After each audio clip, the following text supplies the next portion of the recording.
Ada 3 benda penting yang korang patut buat bila masak sotong masak hitam. Kalau korang nak kuah yang hitam dan sotong yang tak liat, jangan skip. Bila korang masukkan dakwat ni time korang tengah masak, korang akan realise yang ada dakwat yang tak pecah pun.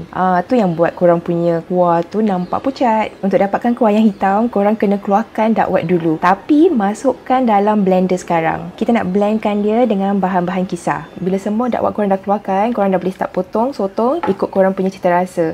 Kalau macam saiz macam gini, Sik potong 4 je. Ataupun kalau kecil 2 ataupun 3. Tak nak kecil-kecil sangat. Untuk kepala pula, Sik akan buang up to dia punya mata tu, dan ada satu biji ni korang kena keluarkan dan buang. Okey, ni step nombor 2, korang tak boleh skip. Korang perlukan asam dan garam. Masukkan air, lepas tu korang kacau dulu, baru masukkan tapis yang ada sotong. Lepas tu korang kocok je sampai tangan korang tu rasa macam bersabun. Lepas tu korang nampak bubble-bubble ni semua kan? Maknanya lendir-lendir dia semua terkeluar. Lepas tu korang cucilah dalam-dalam dia bersih-bersih. Tak perlu lama-lama pun, dan toast. Untuk bahan kisar kita perlukan cili kering, kunyit, bawang putih, bawang merah, belacan dan lada hitam. Masukkan air dan blendkan dia. Kat dalam ni kan ada dakwat hitam, so korang punya bahan-bahan tu dah jadi warna hitam. Dah tak perlu nak risau-risau korang punya kuah tu nampak pucat. Nampak kan hitam dia. Panaskan minyak, lepas tu kita nak tumiskan bahan yang kita dah blend. Masukkan serai, lepas tu kacau-kacau dan masakkan dia sampai dia garing, sampai dia naik minyak. Dan ni last step yang penting, korang memang tak boleh skip tau. Bila sambal dah garing